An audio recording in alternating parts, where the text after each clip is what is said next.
హరీష్ గారు యా హరీష్ గారు ఏపీకి ఇప్పుడు మైక్ దగ్గర పెట్టుకోమా. ఏపీకి ఇప్పుడున్న ఒకే ఒక్క హోప్ సంపద విషయంలో పీకే గారు. సో ఆ కాన్సెప్ట్తో ఈ సినిమాని ఈ టైంలో రిలీజ్ చేస్తున్నారా అమ్మా?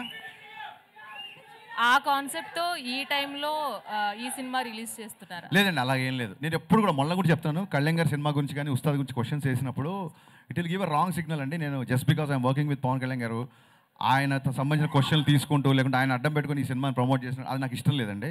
So whenever the time comes నేను దాని గురించి మాట్లాడతాను డెఫినెట్గా. హరీష్ గారు చెప్పండి sir. Camera DOP garu, sir మీరు ఫేస్ చేసిన ఛాలెంజెస్, ఐ మీన్ మీరు పిక్నిక్ అని చెప్పారు already.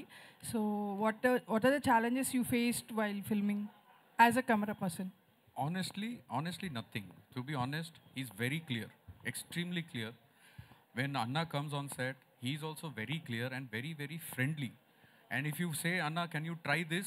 He will immediately try it.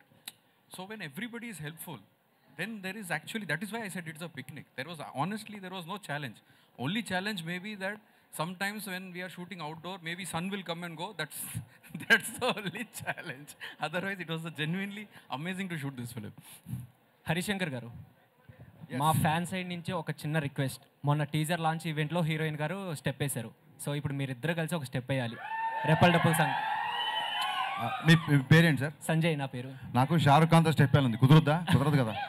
ఇప్పుడు మనం అనుకున్న అన్ని కోరికలు నెరవేరవు అనేది మీరు యూత్ నుంచి ఇప్పటి నుంచి అలవాటు చేసుకుని వెళ్ళారనుకోండి, లైఫ్ ఫర్దర్గా చాలా ఈజీగా ఉంటుంది.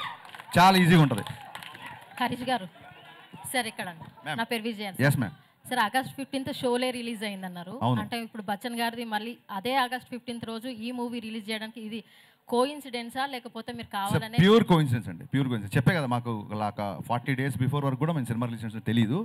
అనుకోకుండా అయింది కాబట్టి ట్రైలర్లో యాడ్ చేసాం అంతే తప్ప ఆ రోజు షో రిలీజ్ గారు మనం ముందే షో అంటే మేము డే అప్పుడే అనౌన్స్ చేసేవాళ్ళం, ముహూర్తం అప్పుడే అనౌన్స్ చేసేవాళ్ళం కదా. ఇది అనుకోకుండా వచ్చింది.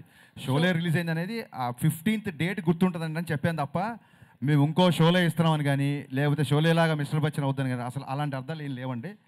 ఆడియన్స్ సినిమా ఇవ్వడమే మా బాధ్యత, హిట్ ఇచ్చేది ఆడియన్స్. షోలే ఎంత బిగ్ హిట్ అయిందో మిస్టర్ బచ్చన్ కూడా అంతే బిగ్ హిట్ ఇవ్వాలి. చాలా థ్యాంక్స్ అమ్మా, చాలా థ్యాంక్స్. మిమ్మల్ని మర్చిపోయి వాళ్ళ